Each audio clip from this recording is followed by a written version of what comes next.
Hvaljen Isus i Marija. Srdačno vas pozdravljamo i zahvaljujemo na vašem dolasku.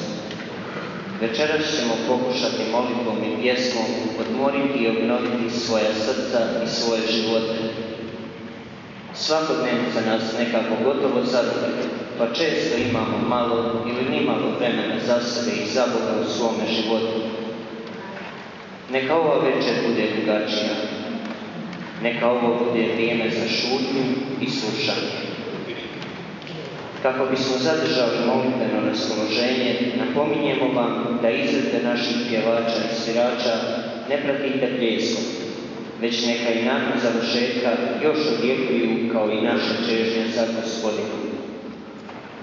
Naši zborovi, mješoviti, đački i zbor mladih Frame, kao i njihovi voditelji i suradnici, otpjevat će po 3 pjesme korizmenog vremena, govoreći nam kroz njih o potrebi pokore i traženja Božjega smilovanja.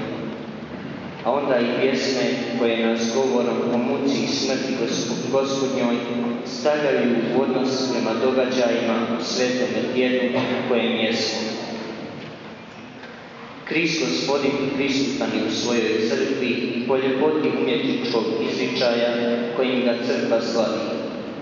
Stoga neka i ova molitveno-glazbena večer bude velika zahvala i blagoslivljanje istoga Gospodina Isusa, koji je obećao biti s nama na svakome mjestu gdje se skupljamo slaviti ga.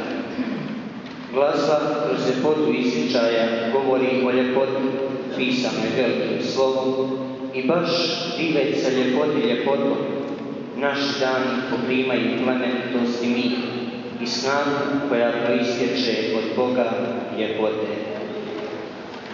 Još jednom želeći vam svima dobrodošlicu, prepuštamo vas molitvi, sabranosti i pjesmi.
Hvala.